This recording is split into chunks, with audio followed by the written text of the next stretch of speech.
Wednesday, November 28th, 2018. This was my first full day in New York City, so I headed to the subway and got myself a Metro card. My first stop was the American Museum of Natural History, guarded by Spot and Dot out front. You can pay what you want if you purchase tickets at the counter, but I opted for the student discount at the kiosk. You're greeted by some awesome and tall dinosaurs in the main lobby, and then the recognizable Hall of African Mammals is straight ahead. The museum itself is 4 floors with a lower level, and I'm 100% certain I didn't make it to everything I wanted to see, but it was a good morning activity and definitely worth the visit. I definitely recommend picking up a map of the museum from the information desk tucked in the corner on the left-hand side of the lobby. Without it, I wouldn't have been able to navigate the halls very well. I'm one of those people who like to find the most efficient way to navigate around, so having the map helped me avoid backtracking or going in unnecessary loops.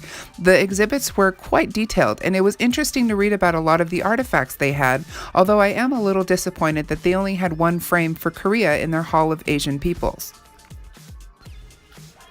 I would have liked to have seen a show at the planetarium as well as seen the dinosaur exhibits, and I was also hoping to see the butterflies, but I was in a time crunch and I'll just have to save those for the next time I'm in New York. You could easily spend a few hours here. Even with the 3 hours I was there for, I still didn't get to see everything. But I had somewhere to be, so unfortunately I had to make my way back to Rockefeller Plaza.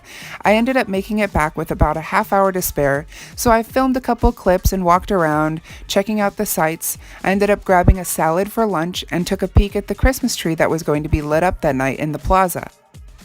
Even in the daytime, there was an awesome vibe in the city. Even the Salvation Army bell ringers, who I'd only ever seen unenthusiastically ringing their bells outside businesses, were dancing to music and getting people to join as they passed by.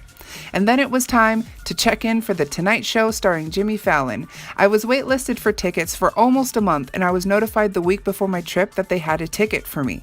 The show was so much fun, and I'll be happy to make a separate video with my experience if you guys would like. But other than that, I will just keep my excitement to a minimum in this video. And after the show, they had us exit through the gift shop and back out to Rockefeller Plaza, which was packed with people who had waited all day to watch the tree lighting ceremony. I hung around for a bit, and I happened to turn around and see Mario Lopez just a few feet from me, which was pretty exciting. But I actually didn't end up staying for the show since I was going to be there for a few more days and figured I could see the lights when it was a little less busy.